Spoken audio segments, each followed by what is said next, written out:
आज एक प्रॉमिस करो कि टेंशन कोई भी हो, सोल्यूशन है, कहीं ना कहीं उसका सोल्यूशन है। और वो सोल्यूशन आत्महत्या बिल्कुल नहीं है, कभी नहीं है, किसी हालत में नहीं है। देखो, मैं कितना भी ज्ञान दे दूं, सोचना आपको खुद ही है कि आपकी जान आपकी सबसे कीमती चीज है। चाहे कोई भी बड़े से बड़ा स्ट्रेस हो लाइफ में, एक बार इमेजिन करो अपने माँ बाप की हालत अगर उन्हें पता चले कि तुमने अपनी जान ले ली है, खुदकुशी कर ली है। शायद आप सोच भी नहीं सकते कि उनको कैसा फील होता होगा। एकदम डायरेक्ट बोलूं, दिल से बोलूं, मेरा पहला नेशनल अवार्ड जो मुझे आज हमारे आदरणीय राष्ट्रपति जी के हाथों से मिलेगा, मैं बता नहीं सकता कि कितनी खुशी हो रही है। आपको पता है, जिस दिन इस नेशनल अवार्ड की अनाउंसमेंट हुई थी ना, उस दिन मैं अपनी माँ से बात करते हुए अपने बचपन का एक दिन याद कर रहा था, जिस दिन एग्ज़ाम का रिजल्ट आया था और मेरे मार्क्स बिल्कुल अच्छे नहीं थे। आप लोगों से झूठ नहीं कहूँगा, मैं उस कक्षा में फेल हो गया था। रिपोर्ट कार्ड लाते हुए मैं ये सोच रहा था कि आज घर में बड़ी कुटाई होने वाली है यार। उस दिन मेरे पिताजी ने मुझे सामने बिठाया और बड़ी शांति से कहा, देखो बेटा, तुम करना क्या चाहते हो, ये बताओ मुझे, बताओ करना क्या चाहते हो। मैंने कहा, पापा, मैं स्पोर्ट्स में मन लगता है मेरा, मैं खेल कूद करना चाहता हूँ, खिलाड़ी बनना चाहता हूँ। उन्होंने कहा, ठीक है, फिर उसमें ध्यान दो, हम सपोर्ट करेंगे, साथ में थोड़ी पढ़ाई भी करो। आप विश्वास नहीं करोगे, खेलते खेलते मैं मार्शल आर्ट करने लग गया, मैं मॉडलिंग में आ गया, एक्टिंग शुरू कर दी। उन्होंने हर चीज़ में मुझे सपोर्ट किया। अगर उस दिन मेरे पेरेंट्स ने ये ना समझाया होता कि मेरी स्ट्रेंथ किस चीज़ में है, तो आज मैं सोच भी नहीं सकता कि ये नेशनल अवार्ड कभी मेरे हाथ पे होता। ये अपने लाइफ की कहानी मैं आपको एक वजह से सुना रहा हूँ। कुछ दिन पहले अखबार में मैंने पढ़ा था कि एक आईआईटी के स्टूडेंट्स ने फांसी लगा के आत्महत्या कर ली, स्ट्रेस में था पढ़ाई के लिए। उससे कुछ दिन पहले मुंबई में एक मैनेजमेंट स्टूडेंट ने एक 5 स्टार होटल के रूम से छलांग लगाकर अपनी जान दे दी, एग्जाम में फेल हो गया था।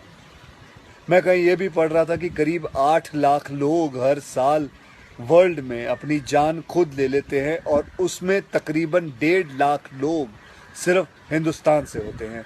और यंग लोगों में आत्महत्या के सबसे बड़े कारण जो होती है वो होती है पढ़ाई या फिर रिलेशनशिप का स्ट्रेस। क्यों? तुम्हारी जान एक एग्जाम के मार्कशीट से सस्ती हो गई है? नहीं। ऐसा क्या पढ़ाई कर रहे हो? इससे तो देश के लिए सरहद पे जाके जान लगा दो दांव पे। चाहे कोई भी बड़े से बड़ा स्ट्रेस हो लाइफ में, एक बार इमेजिन करो अपने माँ बाप की हालत अगर उन्हें पता चले कि तुमने अपनी जान ले ली है, खुदकुशी कर ली है। शायद आप सोच भी नहीं सकते कि उनको कैसा फील होता होगा। मान लिया कि आपका स्ट्रेस बहुत बड़ा है, पर इतने हल्के में मत लो अपनी लाइफ को यार। आपको पैदा करने वालों को जिंदगी का सबसे बड़ा दुख देके मत जाओ। और पेरेंट्स से भी यही कहूंगा, यही पूछना चाहूंगा कि कहाँ गए वो ज़माना, कहाँ गया वो ज़माना जब आप लोग अपने बच्चों के साथ डिनर टेबल पे बैठ के बातें किया करते थे, पूछा करते थे कि कैसा चल रहा है, आपके दोस्त कैसे हैं, पढ़ाई कैसी चल रही है। आज आपका बच्चा आपको अपना स्ट्रेस कैसे बताएगा जब आप भी अपने फ़ोन में आंखें गाड़ के बैठे हो और आपका बच्चा भी फेसबुक पे फ्रेंड्स ढूंढ रहा है। ऐसा क्यों होता है कि जब बच्चे को हाथ पांव पे चोट लगती है तो आप फट से डॉक्टर को बुला लेते हो, लेकिन अगर उसे दिमाग में स्ट्रेस हो तो हम बस एक लेक्चर झाड़ देते, कहते थे बेटा नो, थिंक पॉजिटिव बेटा, थिंक पॉजिटिव।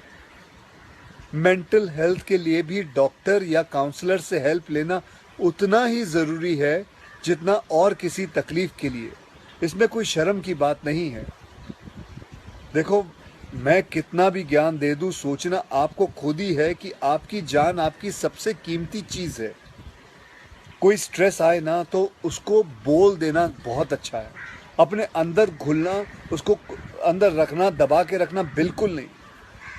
किसी दोस्त को बोल दो या अपने माँ बाप से शेयर करो।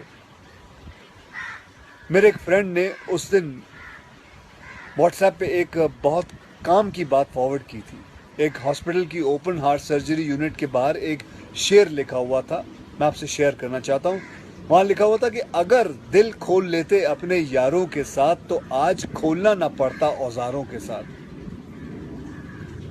भैया मुझे एक प्रॉमिस करो कि आज प्लीज़ आज एक प्रॉमिस करो कि टेंशन कोई भी हो, सल्यूशन है, कहीं ना कहीं उसका सल्यूशन है। और वो सल्यूशन आत्महत्या बिल्कुल नहीं है, कभी नहीं है, किसी हालत में नहीं है। अपना ध्यान रखो। मिलते हैं फिर।